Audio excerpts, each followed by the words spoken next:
मेरे को इस बात का बहुत बहुत बहुत और मैं सबको बोलूँगा कि अपने ऊपर भरोसा रखना। और उस जवानी उम्र के अंदर तो ऐसा थोड़ा सा ओवर कॉन्फिडेंस भी होता ही है और आदमी गलती करता है, लेकिन बहुत ज़रूरी है कि अपने ऊपर कॉन्फिडेंस करना। अब मुझे मालूम है कि मैं कितना अच्छा एक्टर नहीं हूँ। तब मुझे थोड़ी आती थी एक्टिंग, जितना कम आता है सामान तो लगता है कि बहुत सारा आता है। अब मैं 25 साल के बाद मुझे समझ में आया, मुझे बड़े एक्टर्स की शायद अहमियत ही नहीं समझती क्योंकि मुझे इतना इल्म नहीं था। मेरे लिए फिल्म बनाना एक पूजा है, मेरे लिए पार्टी है। तो मैं बहुत उसी तरह से, मैं धंधे की तरह फिल्मों में काम करता ही नहीं। बाकी सारी चीज़ें मैं बिजनेस की तरह करता हूँ, लेकिन मैं फिल्मों में काम जेन्युइनली पैसे नहीं लेकर करता। कि जब मुझको रोल मिले, वो सारे रोल जो थे दूसरे एक्टर्स ने रिजेक्ट कर दिए थे। बहुत सारे बड़े बड़े एक्टर्स थे जिन्होंने उस फिल्म में रोल नहीं किया था। और यश जी भी जब हम डर कर रहे थे तो सब एक्टर्स ने ना कह दिया था। तो मैंने आपको बताया कि मुझको 2-4 लोगों ने कहा था मैं कैसा लगता हूँ। मैं कहा यार ये हीरो वाली लाइन चले ना चले, मोहब्बत वाले रोल मिले ना मिले, ये करके जो मैं अपना करियर बना लेता हूँ। और क्योंकि मैं थिएटर से था, मैं सच बात बताना चाहता हूँ सबको, क्योंकि मैं स्टेज से था तो, और क्योंकि मुंबई से नहीं था, मेरी अपब्रिंगिंग जो थी फिल्म इंडस्ट्री की नहीं थी, तो 2 चीज़ें हुई। एक, मुझे ये नहीं मालूम था कि हीरो टाइप क्या होता है, कि हम लॉन्च होंगे एक नई लड़की के साथ और फिर गाने होंगे, बजाने होंगे और आपको इंट्रोड्यूस किया जाएगा। तो मेरे तो कोई माँ बाप था नहीं, ना कोई माई बाप था, तो मुझे किसी ने बताया नहीं। मैंने कहा मैं ये कर लेता हूँ। और क्योंकि मैं थिएटर से था, मुझे लगा यार एक्टिंग का रोल है। और सब लोगों ने कहा मुझे, वो फिल्म देखने के बाद मेरे बहुत अच्छे दोस्तों ने कहा कि यार ये तूने गलत कर दिया, तेरा करियर खत्म हो गया, ये पिक्चर चलेगी नहीं। बट आई थिंक फाइनली जो जनता होती है उनको अच्छे रोल, अच्छी कहानियाँ पसंद आती हैं।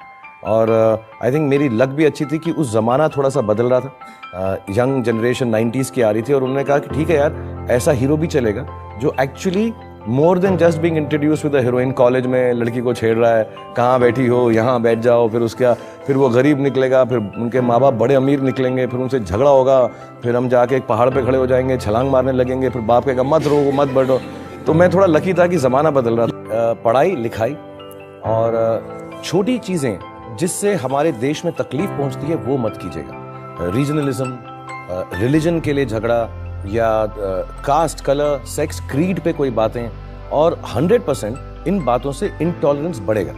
क्योंकि अभी भी हमारे पास ऐसे लोग हैं जो कभी कभी ऐसी बातें करते हैं और हमारा देश जो है उसके बावजूद आगे बढ़ता है। मेरे फादर जो थे हमारे देश के सबसे यंगेस्ट फ्रीडम फाइटर्स में से एक हैं। तो इस देश के लिए हमने मेरे फादर वगैरह ने झगड़ा किया, उसके लिए स्टैंड अप किया है। So how can I think this country has not been fair to any of us. और मेरे जैसे इंसान को जिसको सब कुछ मिला इस देश से, तो मैं तो लास्ट हो सकता हूँ कंप्लेन करने वाला। मेरा तो घर ही पूरा इंडिया है एक्चुअली। मेरी जो वाइफ है हिंदू, मैं मुस्लिम हूँ बाय बर्थ। मेरे बच्चों को तीनों रिलीजन आते हैं क्योंकि जिस जिस स्कूल में जाते हैं सब सिखाया जाता है उनको। हम दिवाली की पूजा भी करते हैं, हम ईद भी बनाते हैं और सब जो है मिल बांट कर एक दूसरे के साथ करते हैं। So I am like a mini country in my own house. So how can I think of my country like this? And I am so proud of doing what I do for my nation as an actor and otherwise. मुझे बहुत दुख होता है, मुझे बहुत ऐसा आता है, मेरे को रोना आता है कि मैं बार बार ये बताऊं कि मैं देशवासी और देशभक्त हूं, क्योंकि मैं हूं और मुझसे ज़्यादा हम सभी हैं एक्चुअली। इसमें हम दोनों को किसी को कम्पीट भी करने की ज़रूरत नहीं है। But I get very sad sometimes कि क्यों मुझको मौका दर मौका ये समझाने की ज़रूरत है कि मैं कितना देशभक्त हूँ। मैं हूँ और हम सब हैं, एंड हम क्यों ना हों। सब यंग लोगों को यही कहूंगा कि please be tolerant, be happy, work hard, take this nation forward. जो छोटी बातें हैं वो हमारे देश के हित को खराब नहीं करनी चाहिए। We should just move forward with positivity and we live in the greatest country in the world and that is true. मैं अभी, बहुत लोग अमेरिका से आए थे तो मुझे बता रहे थे कि हमारा देश कितना इस वक्त उन्नति पे और तरक्की पर है और हर जगह हमारा इमेज कितना अच्छा है। We are one of the safest, most beautiful nations in the world. And हमको ये छोटे मोटे तकियानूसी घटिया बातों में नहीं पड़ना चाहिए। I will say that again and again, and that actually is any person in this country should say this, क्योंकि आई थिंक देशभक्त वही है जो देश के बारे में अच्छी बात। आई थिंक इतना ओछा या छोटा तो मैं नहीं हो सकता। मैं इस देश में रह के कि यार फिल्म के लिए मैं कुछ ऐसा बोल दूँ, ये कर दूँ, उतना तो मुझ में अपना खुद का टैलेंट और मेहनत है कि फिल्म की बात अलग है और मैं अपने देशभक्ति के दावे इसलिए करूँ कि मेरी पिक्चर चल जाए। बट पिक्चर की बात है या नहीं है, ये आखिरी बार बोलता हूं मैं, इसके बाद नहीं बोलूंगा कि अब कुछ भी पंगा हो जाए। मुझसे बड़ा देशभक्त इस देश में कोई नहीं है।